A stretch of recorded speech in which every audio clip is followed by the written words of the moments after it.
नमस्कार मित्रांनो, जसं की आता MAPS पोर्टल परत एकदा चालू झालेलं आहे आणि त्यामुळे बरेच मुलांचे जे राहिलेले क्लेम सबमिशनचं काम आहे ते आता कंप्लीट होत आहे आणि त्यामध्ये बऱ्याच मुलांना काही अडचणी पण येत आहेत. तर त्यातल्या बऱ्याचशा अडचणी आहेत त्या दूर करण्यासारख्या आहेत किंवा काही मुलांना छोट्या छोट्या अडचणी आहेत त्या आपण दूर करू शकतो किंवा ते परत एकदा जर ट्राय केलं 1-2 वेळेस तर त्यांचं काम पण होऊ शकते. पण त्यामध्ये काही अशा अडचणी आहेत की ज्या अडचणी दूर होऊ शकत नाही किंवा आपण MAPS पोर्टलवरती अडचणी दूर करू शकत नाही. त्या अडचणीसाठी तुम्हाला तुमचं जे BTRI आहे किंवा जिथे तुम्ही अप्रेंटिसशिप कंप्लीट केलेली आहे ज्या कंपनीमध्ये किंवा कुठे, तर तिथं जाऊनच तुम्हाला तो प्रॉब्लेम सॉल्व्ह करायचा आहे. तर आज आपण अशाच काही प्रॉब्लेमविषयी इथं बोलणार आहोत. तर सर्वात आधी जो मेन प्रॉब्लेम जो छोटा मोठा जो प्रॉब्लेम येत होता मुलांना की त्यांचं ईमेल ID किंवा मोबाईल नंबर दुसरा आहे की जसं अप्रेंटिसशिप पोर्टलवर आपण प्रोफाईल बनवताना दुसरा ईमेल ID वगैरे किंवा मोबाईल नंबर दुसरा दिलेला आहे, आता तो बंद झालेला आहे किंवा त्याचा पासवर्ड विसरलेला आहे, अशा प्रकारचा काही प्रॉब्लेम असेल तर तो तुम्हाला सॉल्व्ह करावाच लागणार आहे. मोबाईल नंबर आणि ईमेल ID तुम्ही चेंज करू शकत नाही. जो तुम्ही अप्रेंटिसशिप पोर्टलवर दिलेला आहे किंवा अप्रेंटिसशिप करताना दिलेला आहे तोच तुम्हाला इथं वापरायचा आहे. तर त्यामध्ये तुम्ही काहीच करू शकत नाही. त्यामध्ये तुम्हाला तो कुठल्याही प्रकारे ते सोपं असते. ईमेल IDचा जर पासवर्ड विसरले असेल तो रिकवर करणं सोपं असते, काही मोठं मुश्किल काम नाही आहे. आणि मोबाईल नंबर पण तुम्ही जर समजा सिम कार्ड वगैरे हरवलं असेल, काही झालं असेल तर परत तो मिळवू शकता. तर ते पण सोपं आहे आणि ते करणं आवश्यक आहे. त्यानंतर तिसरा जो मुद्दा आहे तो आहे बँकेचा. जिथं बँक अकाउंट नंबर तुम्ही जो दिलेला आहे तो तुमचं सेम असणं आवश्यक आहे किंवा तुम्ही ज्यावेळेस अप्रेंटिसशिप केली तिथं जो बँक अकाउंट नंबर दिलेला आहे ज्यामध्ये तुमचा सॅलरी जमा झालेली आहे फक्त त्याच्याशीच तुम्हाला मतलब आहे. त्या अकाउंटचं तुम्हाला 1 वर्षाचं स्टेटमेंट इथं जमा करायचं आहे ज्यामध्ये तुमचं 12 महिन्याचे 12 पगार जिथं जमा झालेले आहेत त्या एंट्र्या फक्त त्यामध्ये दिसल्या पाहिजेत. हे कन्फर्मेशनसाठी पाहिजे कारण तुमचं जो क्लेम सबमिशनचा जो पैसा आहे 42,000 रुपये तो त्या अकाउंटमध्येच येणार आहे.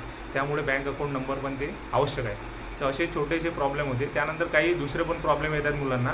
बऱ्याच मुलांना असं येतं की त्यांना एरर येत आहे. तर एरर वेगवेगळ्या प्रकारचे एरर येत आहेत. तर यामध्ये सर्वात जे कॉमन आहे तर ती असं आहे की बऱ्याचशा एस्टॅब्लिशमेंट किंवा ज्या कंपन्या आहेत त्या MAPS पोर्टलवर रजिस्टर नाही आहे किंवा रजिस्टर नसेल तरी चालते, पण बऱ्याच जणांनी त्यांचे कॉन्ट्रॅक्ट जनरेट केलेले नसतात किंवा त्यांनी समजा डॉक्युमेंटेशन करताना काही चुका करून ठेवलेल्या असतात.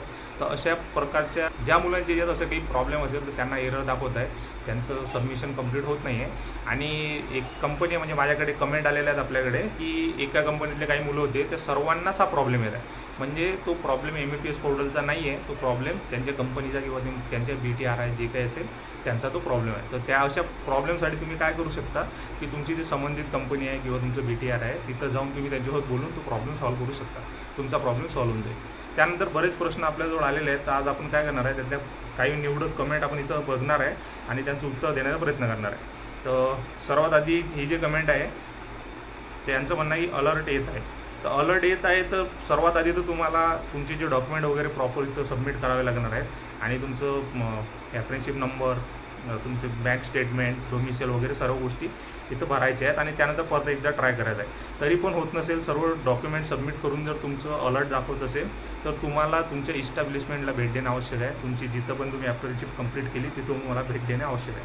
त्यानंतरच तुमचा प्रॉब्लेम सॉल्व्ह होऊ शकेल. कारण अलर्ट जो येत आहे तर तो तुमच्या याच्यामध्ये काहीतरी चुकी आहे म्हणून येत आहे आणि त्याचं सोल्युशन या MAPS पोर्टलवर होऊ शकत नाही, ते तुमच्या कंपनीमध्ये जाऊनच होऊ शकते.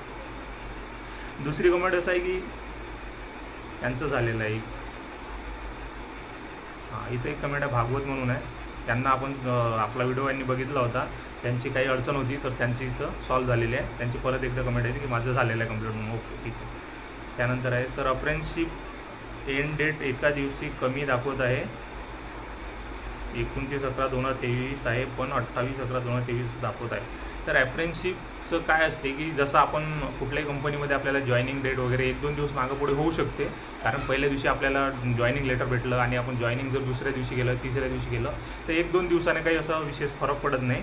तर त्यामध्ये काही प्रॉब्लेमसारखे काही विषय नाही आहे. जसं आता आम्ही इथं महानगरपालिकेमध्ये गेलो होतो तर आम्हाला जेव्हा जॉईनिंग लेटर दिलं होतं हेड ऑफिसवरून आणि इथं महानगरपालिकेचे प्रभाग ऑफिस 8 आहेत, तर मग आम्हाला हेड ऑफिसवरून त्या प्रभाग ऑफिसमध्ये जायला जवळजवळ 10 ते 12 दिवस लागले होते. तर आमचा काही प्रॉब्लेम नव्हता. मग आम्ही इथं जॉईन केलं एका तारीखला, तिथं वेगळ्या जॉईनला, त्याचा काही फरक पडत नाही. जे तुमच्या डॉक्युमेंट किंवा तुमच्या सर्टिफिकेटवर जे येईल NATS सर्टिफिकेटवर तर तीच तारीख तुम्हाला इथं येणार आहे. त्यात काही मोठा प्रॉब्लेम नाही. आणखी सर मी आधीच पोर्टलवर भरली होती क्लेम आणि रेज पण झाली, मग आता न्यू पोर्टलवर डबल रजिस्ट्रेशन करायची गरज आहे का?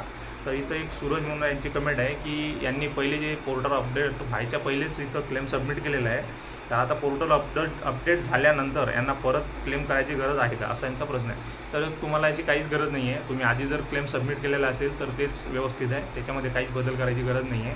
ज्या लोकांचे राहिलेले आहे किंवा आधी सबमिट झालेले नाही आहेत, फक्त त्यांच्यासाठीचे नवीन अपडेट झालेल्या पोर्टलवर भरणे आवश्यक आहे. हे तुमच्या सुविधेसाठी फक्त यामध्ये अपडेट आलेले आहेत, बाकी याचा उद्देश दुसरा काहीच नाही आहे. आणखी एक सबमिट केलं तर अलर्ट येत आहे. ज्यांना पण अलर्ट येते त्यांनी परत एकदा सबमिट करून बघा, आणि तरी पण होत नसेल तर तुमच्या इस्टॅब्लिशमेंटला भेट द्या, त्याशिवाय तुमचा प्रोग्राम होणार नाही, म्हणजे इथं प्रॉब्लेम सॉल्व्ह होणार नाही. आता एक इथं कमेंट आली आहे, गजानन म्हणून यांचं नाव आहे, गजानन पाटील. सर, माझं आधार कार्ड गुजरातचं आहे आणि अप्रेंटिसशिप महाराष्ट्रामध्ये झाली आहे. तर हे एक वेगळाच प्रॉब्लेम आहे. या प्रॉब्लेमचं सोल्युशन तर काय असेल हे आपल्यालासुद्धा सांगू शकत नाही आपण, पण तुम्ही तुमच्या जिथं कंपनी किंवा एस्टॅब्लिशला भेट देऊन तिथं करू शकता. यांचा प्रॉब्लेम असा आहे की हे महाराष्ट्राचे रहिवासी आहे, त्यांना म्युच्युअल डोमिशियल कुठचं आहे, तर डोमिशियल त्यांचं महाराष्ट्राचं आहे, पण त्यांचं आधार कार्ड गुजरातचं आहे आणि अप्रेंटिसशिप त्यांनी महाराष्ट्रात केली.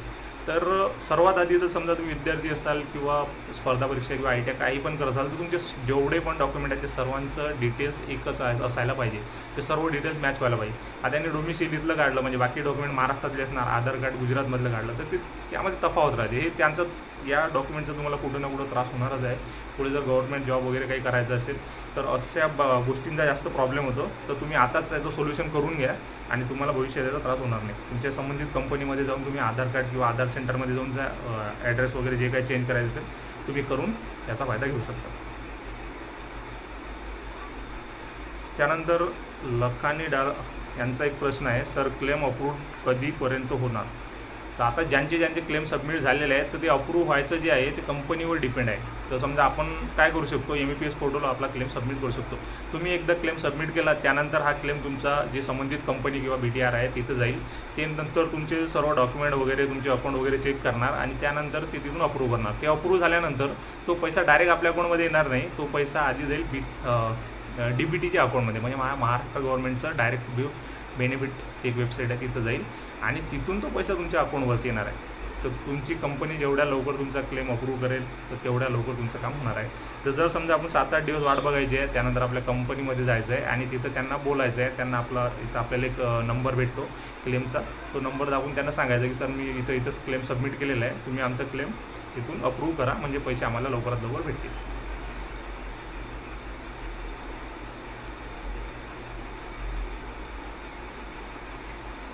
आता यानंतर एक अशी कमेंट आपल्याला आलेली आहे की त्यांनी काय होतं की जेव्हा हे MEPS पोर्टल अलर्ट दाखवत होतं किंवा याच्यामध्ये प्रॉब्लेम येत होता, तर त्यांनी आधी एकदा सबमिट केलं आणि सबमिट एरर म्हणून ते सबमिट होत नव्हतं, त्यांनी सोडून दिलं आणि त्यांनी परत एकदा रजिस्टर करून परत एकदा सबमिट केलं आणि नंतर काय झालं, जे आधी केलेलं होतं तो पण क्लेम त्यांचा सबमिट झाला आणि परत जो गेला तो पण झाला. आता त्यांचे 2 क्लेम इथं क्लेम सबमिट म्हणून दाखवते.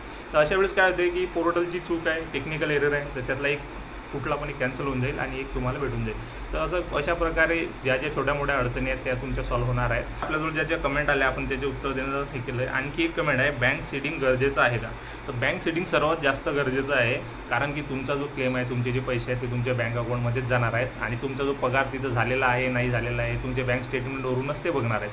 त्यामुळे तुमचं बँक सीडिंग हे सर्वात आवश्यक आहे.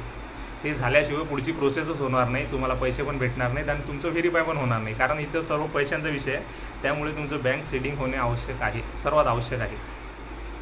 तर अशा प्रकारे तुमच्या जेवढ्या काही आपल्याजवळ कंप्लेंट आलेल्या होत्या किंवा कमेंट आलेल्या होत्या तर त्याचा आपण उत्तर द्यायचा प्रयत्न केलेला आहे.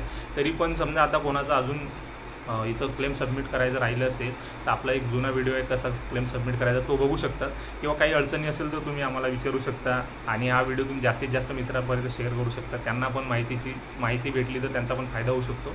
आणि जर कोणाचा क्लेम सबमिट झाला असेल, कोणाचा काही प्रॉब्लेम सॉल्व्ह झाला असेल, कोणाचं जर इथं क्लेम अप्रूव्ह होऊन जर पैसे वगैरे आले असतील तर तुम्ही इथं अपडेट देऊ शकता, जेणेकरून बाकीच्या मुलांना पण त्याचा फायदा होऊ शकतो की किती दिवसात होऊ शकते किंवा काय प्रोसेस आहे.